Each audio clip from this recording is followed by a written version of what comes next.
Welcome back to our YouTube channel में आपका स्वागत है। डियर स्टूडेंट्स, काफ़ी समय से जो है वो स्टूडेंट्स डिमांड कर रहे थे कि ये वीडियो आना चाहिए। उनको ये स्टेटस चाहिए था कि फ़ा का एग्ज़ाम कब तक होगा। तो ये कमेंट बॉक्स में हमसे ये पूछते थे। जब तक हम हमारे पास कोई ठोस एक जो है वो सबूत मिलता, तब तक हमने वीडियो बनाने की कोशिश नहीं किया। इससे पहले हमने एक वीडियो बनाया था, हमने आपसे ये बात भी कही थी कि जो है वो ऑलरेडी केस अब जो है वो कोर्ट तक चला गया है। कोर्ट में खुद ही डिसाइड होगा वेदर कि ये आने वाले वक्त में पता चलेगा कि एग्ज़ाम कब तक होगा। फ़िलहाल मैं आपसे ये कहूँगा कि ये जो केस है अरुण गुप्ता ने ये फ़ाइल किया है, बेसिकली इसमें पिटिशनर्स बहुत ज़्यादा है। ऐसा नहीं है कि एक ही है, लेकिन अभी यहाँ पे नाम एक ही आ गया है। उसके बाद फिर ये केस जो है वो फाइनेंस अकाउंट असिस्टेंट का कोर्ट में कब चला गया? 13/10/2022 को चला गया, यानी फाइल किया गया था 13/10 को, यानी 10 अक्टूबर को, 13 अक्टूबर को। अब हम ये जानेंगे, पहले सबसे इम्पोर्टेंट ये है कि इसकी हियरिंग कब है? जी हाँ, इसकी हियरिंग कब है? जैसे आप लोगों को पता है कि जूनियर असिस्टेंट जो हियरिंग है वो 16 तारीख को अब होने वाली है। पहले 11 तारीख को थी, 11 तारीख को अनअवॉइडेबल सर्कमस्टेंसेस की वजह से नहीं हो पाई, 16 तारीख को अब है। इसी तरह से अब फाइनेंस अकाउंट्स असिस्टेंट की जो हियरिंग है वो कब है, वो आपको मैं डेट यहाँ पे बताऊँगा। बहुत सारे सूत्रों से, यानी बहुत सारे तरीकों से हमें ये भी पता चला, हमने ये भी कहा कि 30 तारीख को हियरिंग है, लेकिन इसमें मैं बिल्कुल भी श्योर नहीं हूँ। आई एम नॉट श्योर कि 2022 जो 30 नवंबर को हियरिंग होगी, नहीं होगी। अभी ये कहना बहुत ही जल्दी होगा, लेकिन हम आपको कहेंगे फ़िलहाल इसके बारे में। लेकिन एग्ज़ाम जो है वो एग्ज़ाम आपको मैं एक चीज़ में यहाँ पे क्लियर कर लेता हूँ कि एग्ज़ाम जब तक न हियरिंग की पहली जो हियरिंग हो जाएगी, तब तक एग्ज़ाम के बारे में कहना बहुत ही मुश्किल होगा। एग्ज़ाम के बारे में ये कहना बहुत मुश्किल होगा।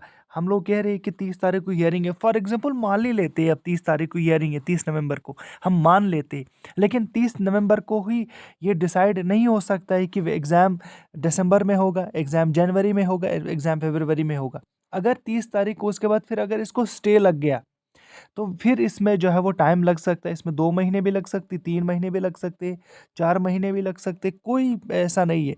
आपने खुद ही देखा होगा कि जूनियर असिस्टेंट का जो हियरिंग है, पहले 23 तारीख को हियरिंग थी, 23 सितंबर को, उसके बाद फिर 10 अक्टूबर को, उसके बाद फिर 23 अक्टूबर को, फिर 24 अक्टूबर को, इसी तरह से फिर 27 अक्टूबर को, फिर इसी तरह से 3 नवंबर, फिर 10 नवंबर, 11 नवंबर, अब फिर 16 नवंबर को हियरिंग रखी गई है। सो कोर्ट पे जो है वो तारीख पे तारीख मिलती है। कोर्ट में बहुत सारे केसेस होती है जो उनको डील करना होता है। लेकिन यहाँ पे सबसे इम्पोर्टेंट बात ये है कि एग्ज़ाम के बारे में कहना बहुत ही ये जल्दी होगा। एग्ज़ाम, हाँ, आपको सिर्फ़ तैयारी रखनी है, आपको सिर्फ़ तैयारी रखनी है और वेट करना है नवंबर का, जब तक ना पहली हियरिंग होगी इसकी।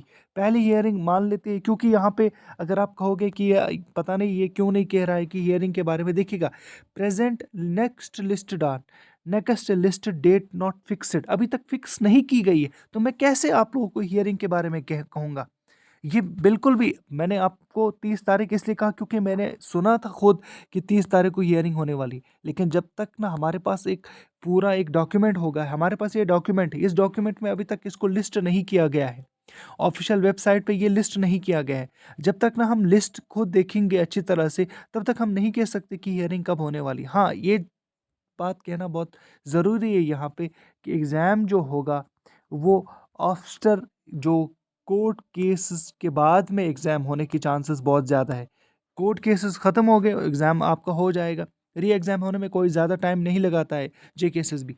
ज़्यादा से ज़्यादा 30 दिन लगेंगे, ज़्यादा से ज़्यादा 45 दिन लगेंगे एग्ज़ाम कंडक्ट करने में, पेपर सेट करने में और एग्ज़ाम तक, इतना ही लगेगा टाइम। तो वो हम ये कह सकते हैं कि अभी तक दिसंबर तो चांसेस ही नहीं है दिसंबर में एग्ज़ाम होना, बिल्कुल भी चांसेस, बहुत निल चांसेस है। हाँ, ये कह सकते हैं कि अगर जनवरी में जेकेएसएसबी मूड में था तो जनवरी में भी कंडक्ट कर सकता है, जनवरी में भी कंडक्ट कर सकता है जेकेएसएसबी, जैन के महीने में भी कर सकता है, फेब के महीने में भी कर सकता है, फिर आगे उसके पास टाइम ही टाइम है, वो कब जो है वो इसका एग्ज़ाम ले सकता है। फ़िलहाल इसके बारे में ये कहूँगा कि हियरिंग की जो डेट है, वो हियरिंग की डेट अभी तक तो बिल्कुल भी नहीं है। यहाँ पे बिल्कुल भी मेंशन नहीं किया गया है कि हियरिंग कब है, क्योंकि जो पिटिशनर और जो एडवोकेट है, वो आप सबको पता है कि ये रोहित वर्मा है, यानी Rohit Verma finance accounts assistant का केस लड़ेंगे। अगर आप चैनल पर नए हो, चैनल को सब्सक्राइब कर लीजिए, हमारी ये आपसे रिक्वेस्ट है। इसी तरह से हम आप तक junior assistant, finance accounts assistant या बाकी जो हमने MCQ सीरीज स्टार्ट की हुई है, इंडियन जो मॉडर्न हिस्ट्री से रिलेटेड टॉप 500 MCQs, आप वहाँ पे जा सकते हो, देख सकते हो वीडियोस को अच्छी तरह से और ख़ुद फ़ायदा उठा सकते हो। करंट अफेयर्स से रिलेटेड भी हमने सीरीज़ स्टार्ट की हुई है, आप देख लीजिएगा, आपको काफ़ी ज़्यादा फ़ायदा होगा। Thank you very much.